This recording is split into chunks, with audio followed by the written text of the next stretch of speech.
Yay! Wow! Ang ganda naman ng bulaklak. Ito na lang ibibigay ko kay Angel.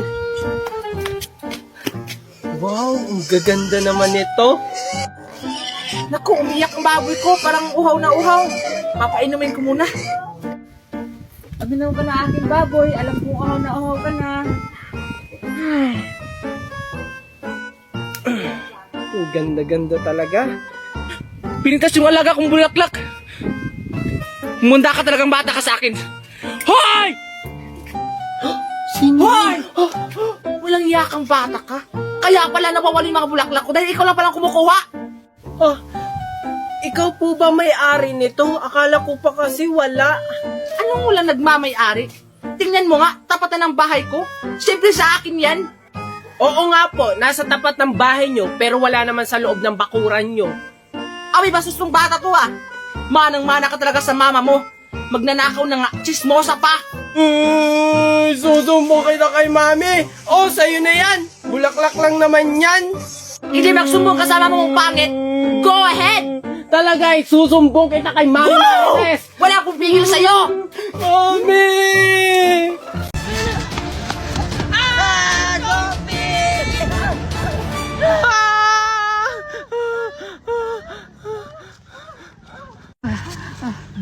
Mukhang mabait siya, Scarlett. Tinulungan niya tayo.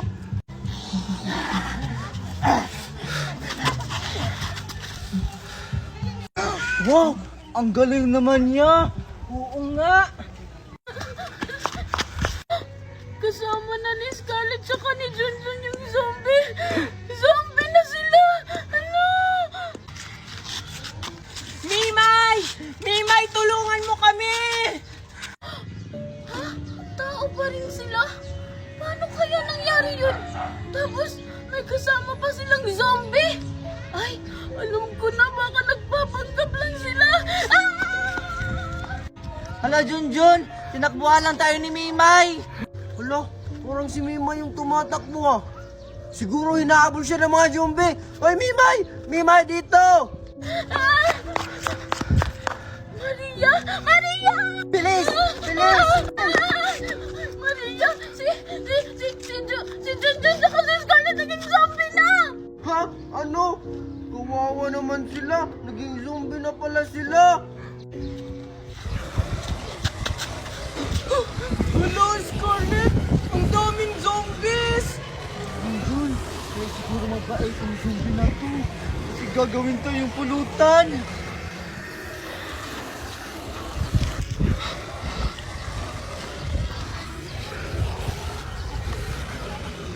Ha?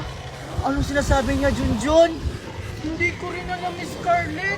Ah, ano yung sinasabi mo? Ganyan-ganyan?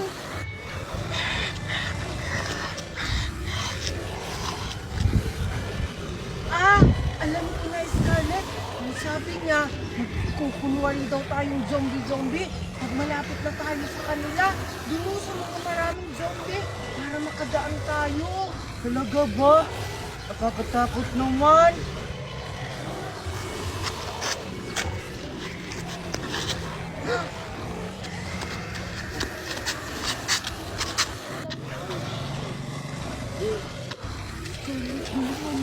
Ang zombie, parang hindi tayo mahalata.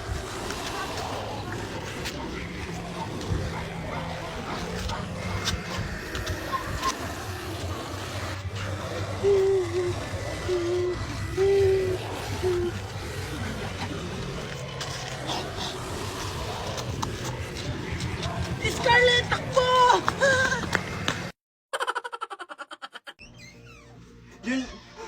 Junjun?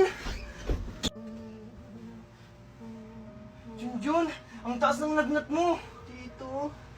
Valerie! Ano yun, Ronaldo? Oh, Ronaldo, ano yun? Ang taas ng lagnat ni Junjun, hinayaan mo lang? Ah, Ronaldo, akala ko kasi nagbibiro lang siya. Malakas pa yan kanina. Parang hindi ka isang ina. Hindi mo man lang naramdaman na nilalagnat siya? Bakit responsibilidad ko ba yan, Ronaldo? Oo, responsibilidad mo siya. Dahil isa kang ina.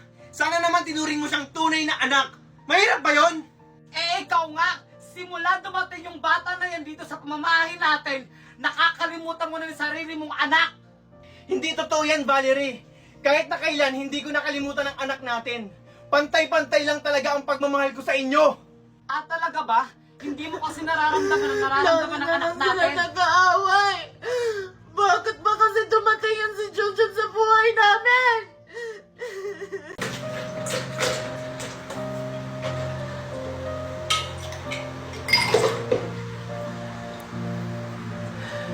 Junjun!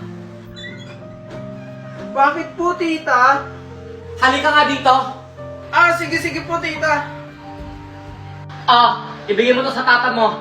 Nandun siya sa labas. Sige po, tita.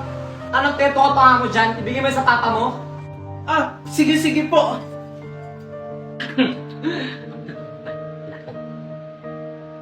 Manong, pakilinisan na yung garahe dyan na after nyo dyan, pakibuhat na lang din to. Papa, inom muna po kayo ng juice. Salamat anak, nag-abala ka pa.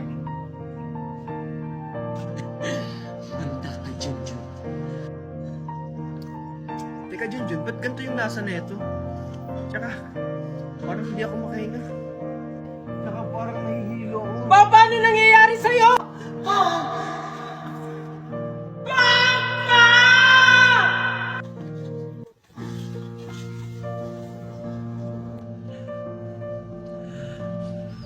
Marco!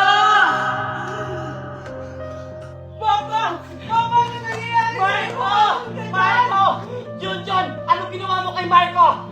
Hindi ko po alam. Bigla na lang po siyang nahilo nung uminom po siya ng juice. Sinasabi ko na nga ba, nilaso mo yung asawa ko. Hindi ko po yun magagawa kay Papa. Di ba po, kayo po yung nagbigay ng inumin para kay Papa? Oo, ako ang nagbigay sa'yo ng juice. Pero sigurado ako, ikaw ang naglagay ng lason para patayin mo yung asawa ko at nakuha mo ang kayamanan. Walang iyak ang bata ka. Tulang!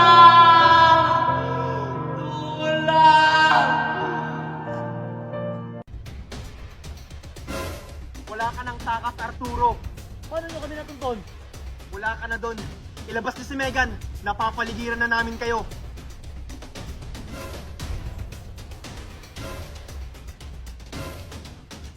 Takpin niyo siya. Yes, sir. Hindi maaari to.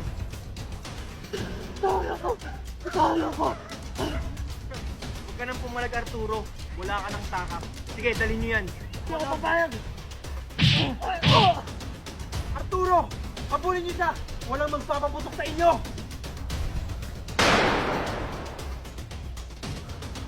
Sino nagpaputok sa inyo? Tito Marco! Daddy!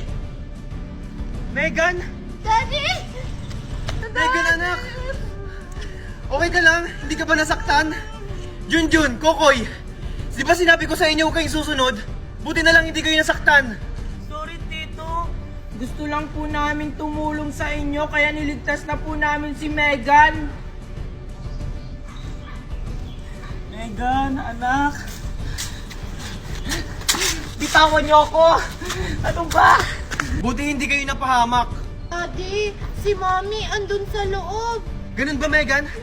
Mga pulis, nasa loob daw si Valerie. Hulihin niyo siya, baka makatakas pa.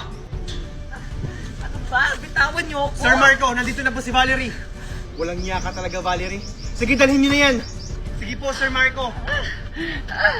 Marco, wala na ba akong karapatan para kausapin yung mga anak ko? Matagal ka na naming nakalimutan, Mami. Akala ko pa naman babalikan mo kami, Mami. Pero may ibang pamilya ka na pala. Naghintay kami sa iyo, Mami, pero hindi ka na bumalik. Kanya mo na ba nabilog yung utak ng mga anak ko? Ba't parang ako lang may kasalanan dito, Marco? Di ba ikaw yung nag-umpisa? Oo, may kasalanan din ako dito. Nasabi ko na rin yun sa mga anak natin. Pero hindi ako katulad mo na mahina na sinukuan yung pamilya natin. Oo, Marco, naging mahina ako. Pero sana wag mo naman ako tanggalan ng karapatan sa mga anak natin. Hindi naman kita tinatanggalan ng karapatan, Valerie. Sadyang iniiwasan ka lang nila dahil hindi pa nila tanggap yung pag-iwan mo sa kanila. Mami, bakit mas minili mo pang maghanap ng ibang pamilya kaysa balikan kami? Pasensya ka na, anak ko. Naging mahina ako. Daddy? Pwede ba kung yumakap mga anak ko? Hinahanap magsisimula na doon yung activities. Hindi na kailangan, Valerie. Nandiyan na yung asawa mo. Tara na, Valerie. Tara na mga anak.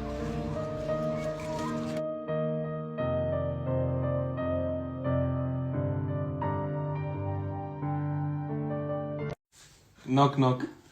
Who's there? How are you? How are you? I'm good. How are you?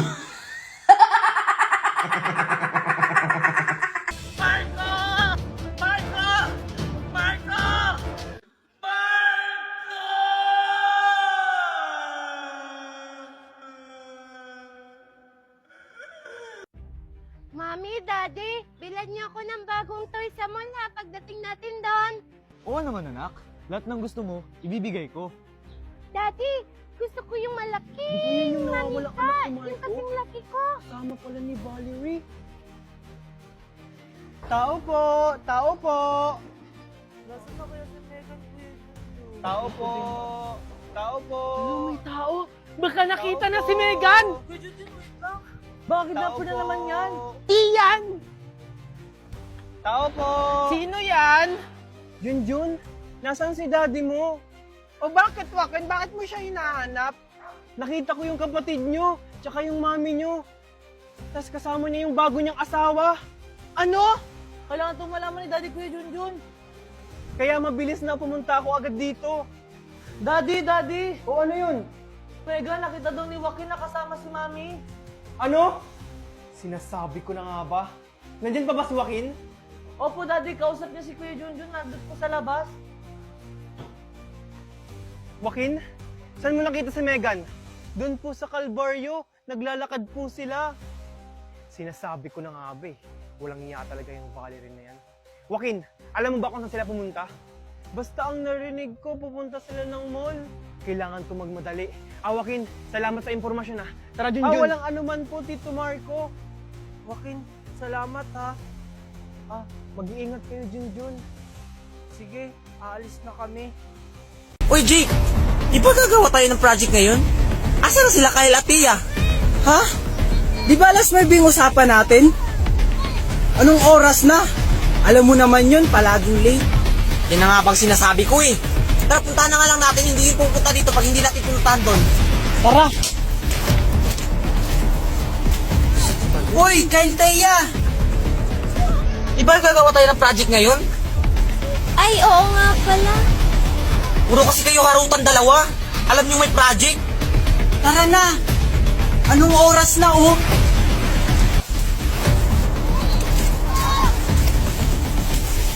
Oh, andito na tayo. Di ba maraming aswang dito? Anong kaswang ka dyan? Saan mo na naman yan napakinggan ha? Andito tayo kila Boboy. Dito tayo gagawa ng project. Yan kasi, puro kasi landian. Hindi, totoo talaga yung sinasabi ko na may mga aswang dito. Hindi nyo ba nabalitaan na may namatay kahapon? Natake daw ng aswang. Aswang? Nakoon mo naman, hindi naman totoo yung mga aswang. Kung ikaw ha, huwag kang gumagawa ng kwento. Ayaw mo lang ata mag-project eh. Oo nga, Tia. Huwag ka naman manakot. Pati ako natatakot na. Sinasabi ko lang naman yung mga nababalitaan ko na totoo talaga yung mga aswang. Tumigil ka nga dyan sa kaso-aso mo na yan. Pati ako natatakot na, putang ina. Uy! Yung pamilyang aswang. Inibig ko nga dyan.